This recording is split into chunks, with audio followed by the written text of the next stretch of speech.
What's up, you guys? Cece back with another video. And for today's video, we are going to talk about 10 products that I was influenced to purchase and that I regret. I willfully regret them.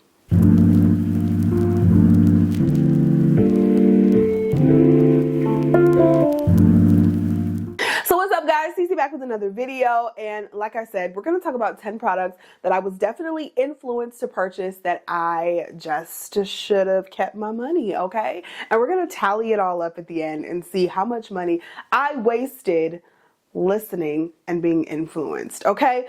So if it's your first time watching me or my channel, I would love for you to go ahead and subscribe and join the family. Definitely also follow me on Instagram, TikTok, all the things, so you can catch up with me in between uploads as well. We upload on this YouTube channel 2 to 3 times a week, but I am on Instagram every single day. So make sure you check me out there as well. So before we get started, let's jump in, and I'm just going to ask the question, how is your low buy journey going? I know a lot of you guys are taking this low buy journey with me in 2024. There's an entire playlist down below where we are going to talk about the low buy, where we're talking about decluttering our lives and all of that.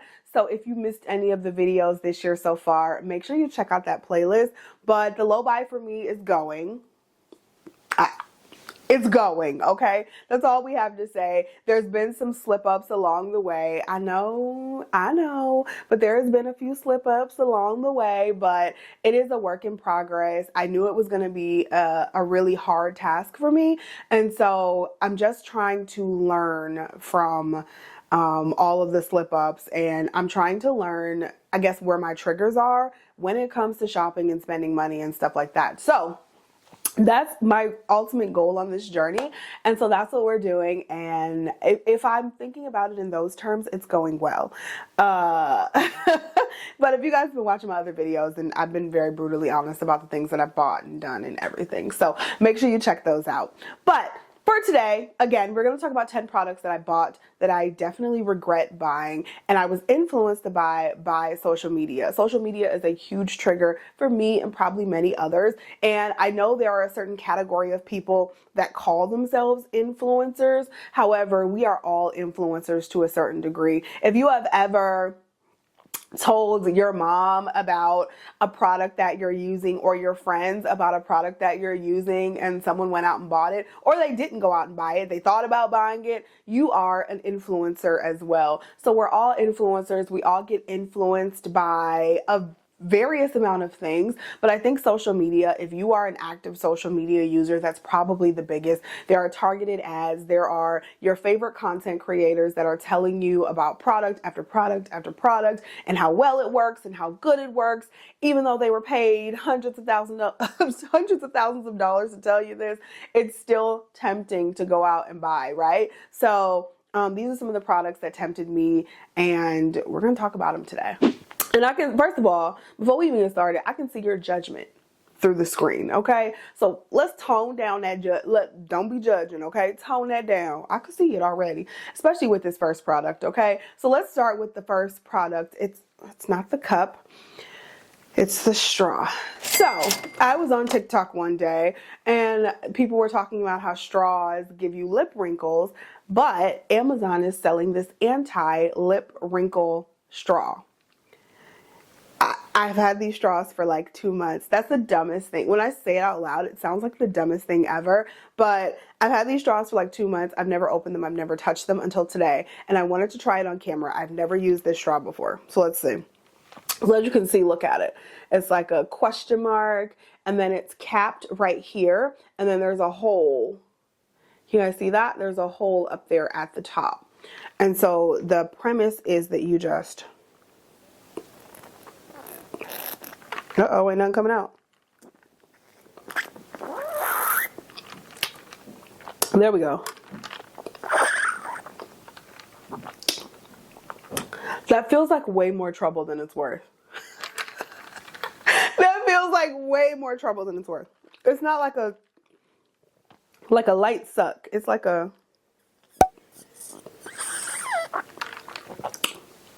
Am I doing it wrong? I feel like I have to put my lips over the whole thing versus just...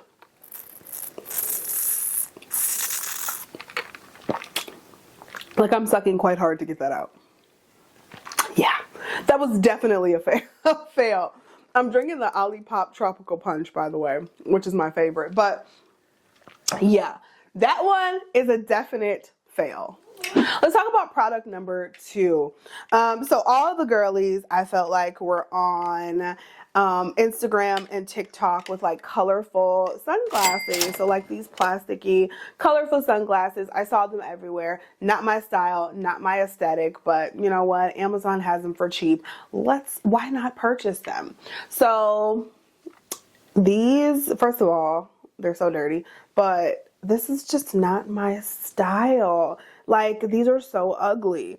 And they were ugly when I bought them, but I've never worn these. They're so ugly, and they're just not my style. Why I would think they are, I don't know. And sometimes I feel like that's the problem with social media. You see stuff and you're like, oh my God, that looks so good on her.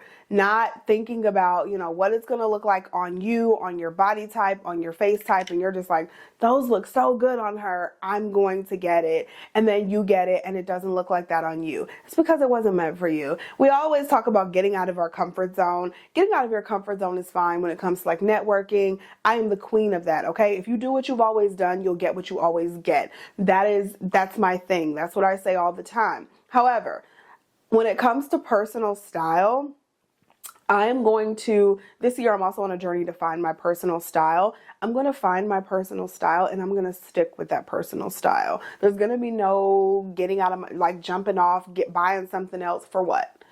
I like what I like. I look good in what I look good in, and that's what we're going to do. So these gotta go. Next, y'all gonna be like, what? This Tatcha primer. This is the Tatcha Silk Canvas Primer. We all know her. We all love her. I am not saying this is not a good primer. This is an amazing primer. However, there's 2 reasons. One, I have to put a mattifying primer with this because I'm oily. So if you're oily, this doesn't really help to combat oils all like that. And I've told you guys that before. But 2, this is the most wildly inconvenient packaging they could have made ever. Like, it couldn't have gotten more inconvenient with this packaging. And so you gotta open this jar. First of all, the jar is kind of large and obnoxious. So this is not easy or good to travel with. You got to open the jar, dig your fingers in it. I mean, I think it did come with a little scooper, but I lost that a long time ago. But you got to open the jar, dig your fingers in it, put the primer on your face so then it doesn't become as hygienic as it should be. And it's just so inconvenient to use, and I hate using it, so I don't use it because it's easier for me to just take a squeezy tube and squeeze out primer. And mattifying primer that actually works the best with my skin. So we know her, we love her, we've loved her for a long time, but I think it's finally time to say goodbye to the Tatcha Silk Canvas Solid Primer, because they do have a liquid version now, but I think it's time to say goodbye to the Silk Canvas Solid Primer.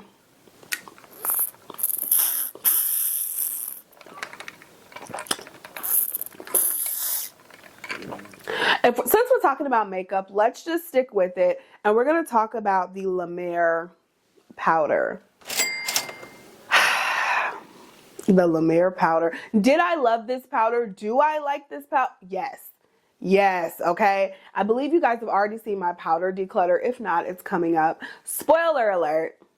We declutter this. Why do we declutter this $110 powder? We declutter it because, one, again, the packaging is just obnoxious. I love me a good packaging, okay? Don't get me wrong. But when it comes to me storing my makeup, me wanting to travel with products and things like that, the packaging has to be convenient. And so beautiful packaging is nice, but I'm not into just buying things for the packaging so I can display them anymore. I'm into more of a minimalist approach. And so I need the packaging to at least be able to be tucked nicely with my other products in a drawer. This does not have that capability. It's big, it's heavy. It almost feels like a moisturizer, like one of those like old school like oil of Olay moisturizers that set on your bathroom counter that your mama used to use. It almost feels like one of those. And so you open it up and it's a loose powder. It is a beautiful, finely milled loose powder. I do believe it. However, it costs $110. There are so many other beautiful, finely milled loose powders that you can use that do not cost $110, that do not cost half of $110.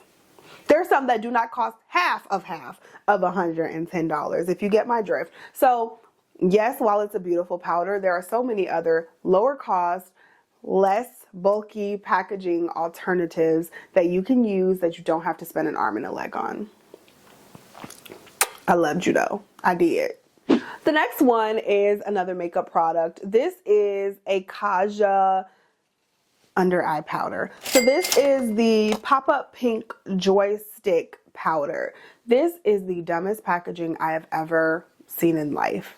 No shade, Kaja, but this is the most idiotic packaging. So it is a pressed powder. Look at this. It is a pressed powder at the bottom, and then you're supposed to, like, there's like a little stick here with a brush on it, and then you're supposed to just like swirl that in there and then come up and put it under the eyes. One, the powder was trash because I tried it. The powder is settled into my fine lines. It was trash. But then the packaging on top of that makes it double trash. And so I just don't know what concept they were going for with this powder. If you guys have used this, let me know. But I just don't know what concept they were going for with this powder. I did not like it at all. I didn't like any part of this product. It looks cute, maybe sitting out as some sort of innovative concept, but it was dumb. I didn't like it. If you know what, and if you liked any of these products, if you like any of this stuff, don't let me influence you to not like it, okay? You ain't got to come for me in the comments if this was your favorite. If this is your favorite powder, keep using the powder. I'm just trying to tell you that it didn't work for me. Next, we're going to talk about hair perfumes. I have 3 of them here, but hair perfumes in general is what we're talking about. I have the Tote Florence hair fragrance, and all of these smell so good, by the way. So it's no shade on the actual product. I have the Moroccan Oil Brooms de Morocco. I think I'm saying that right. And then I also have the Oribe Hair Refresher. So I have all of those. I could just use a regular perfume. I don't know why I thought I had to buy something separate to use. And so I could, like this Moroccan oil one, it's just a fragrance mist. You can use it on your hair, but you can also use it on your body. These are, I think you can use this on your body too. Like you can probably use all of them on your body, but why I thought I had to buy a separate hair mist is just beyond me. Like you could just use regular perfume, you can use regular body mist, because most of these, well, especially this Moroccan oil, this is hair and body. So if this is hair and body, they're all hair and body. And you can use, like, I don't know. I don't know what I was thinking. I don't know. And these have just been sitting in kind of my makeup drawers because I didn't want to put them out with my perfumes, because I'm like, these are my specific hair perfumes. And so now I'm going to put them out with the regular perfumes, and we're just going to use them as regular body fragrances, because why? You don't need a separate fragrance for your hair. Because why? Why? You don't. I'm telling you right now, you don't. Okay, product number 7 is this Ulta Beauty Glow Mist Setting Spray. I can't remember who I saw use this, but I saw some beautiful girly using this, and I was like, you know what, girl? I need that Glow Mist Setting Spray. If you notice, this ain't even open. The plastic is still on the bottle. Not to mention, it is a glow mist setting spray. If you know anything about me, you know I am extremely oily. How are we using a glow mist setting spray? And to make matters worse, I bought this like in the summertime.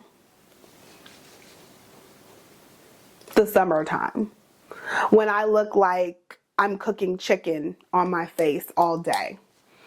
I bought a glow mist setting spray from Ulta.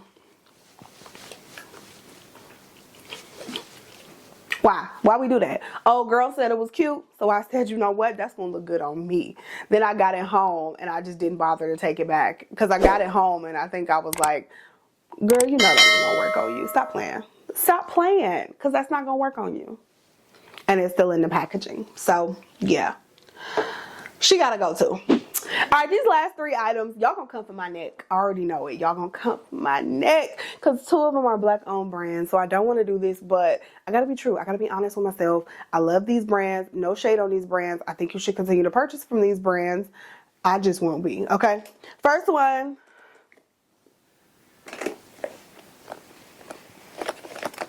Brandon Blackwood. And not the entire brand. Let me just preface that. Just these small trunks. So these purses were like everywhere and they're so beautiful, right? Is this not the most beautiful little bag you could have? It is so gorgeous, but it is so small. My cell phone does not fit. Like if you just want to like see it like this. Oh, I'm about to drop it. My cell phone does not fit in this trunk. You can see my cell phone's a bit bigger. Doesn't fit in here. So when I am out with this, I can fit like my lip gloss and a tiny mirror, a little compact, you know, my small wallet, my card holder. I could fit that in here, but then I got to keep my phone in my hand. And I don't like that. I need somewhere to put my phone, and my phone does not fit in here. And that just don't make sense to me. Like this could have been this much bigger to fit the phones, and it just does not. I think I got this in like 2020 or 2021, and I think this bag is beautiful. I just cannot wear it because my phone doesn't fit. Now I do have the size up, and it's in brown. It's in like a cognac brown. It's so pretty. It's up there somewhere, and my phone does fit in there, and that one I do love. I don't wear it that often, but I do love it. So I don't regret buying that one. But this one, yes, I regret buying this mini. The Telfar. The Telfar. I know. Can I tell you how many times I've worn this Telfar? Like twice. Like twice. In like almost 3 years, I think I've had this. I've worn it twice, and I was salivating over getting this little guy. Like I wanted it so bad. I waited for it. I ordered twice, and there are so many different problems with this bag. And the reason I haven't worn it, first of all, I don't like the long straps. I think this bag would be so cute if it was just the 2 like small handles right here, but it's not. You have the long straps, which would be fine if I wanted to wear it as a crossbody, but I need these to be removable. Like I need them to be removable, because when they're not removable and I want to wear it like this, either the straps hang and that just looks tacky, or I have to tuck it into the bag. And when I tuck it into the bag is already tiny and nothing else fits. And so it's just a really, I was going to say not well thought out design, but maybe it is a well thought out design, and I just didn't know what to do with it. It just wasn't the bag for me. Everything that's not for you doesn't mean it was a bad design or a not well thought out. It just means it's not the product for you, and I just don't think this is the product for me. I'll probably be selling this really, really soon on my Poshmark, but yeah. Okay, last but not least. Last product. My Marc Jacobs tote bag. Okay. Listen. Marc Jacobs tote bag. You guys, I talk about this one. I talk about this little cognac baby all the time because I love her. This is probably my favorite bag purchase of, I don't know, in a very, very long time. Even with my designer bags, that is probably my favorite bag purchase in a very long time. This one, same design, it's just a lot larger, but one, I don't go to work anymore, so I have no reason to have a big tote like this. I don't like to travel with these. One, because it doesn't zip all the way over. So this whole little section is open when you zip it, so it doesn't securely close when you're traveling with it. Not to mention, it hurts your, like, this strap is not thick. So if you have like your laptop and all types of stuff in there, it starts to hurt your shoulder really, really fast. And this bag loses shape really, really fast when you put stuff in it. Like this bag just does not keep its shape well when things are inside of it. And while I love it, I think this one might be getting sold soon too. We love her. We love a tote bag, okay? But I personally just have no use for big tote bags anymore. Again, because when I travel with a backpack. I do not travel with a tote bag. Backpacks are just way more comfortable. And this one also doesn't have like the little strap in the back to go on my suitcase. So I do have a tote bag from Calpac, which is a nice work tote. It keeps its shape, but I never wear it on my shoulder. I just put it on my suitcase. That one doesn't have the little flap in the back to put on your suitcase handle. So there are just many problems with that for my life that just don't make it practical for me anymore.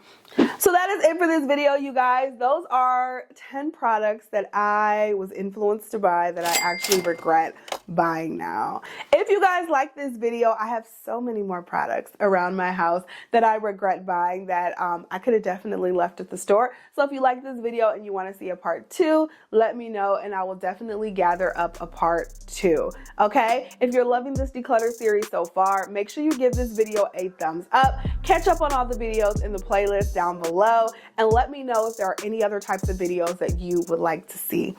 I love you guys so much. Thank you so much for watching and supporting my channel, and I'll talk to you in the next video. Bye.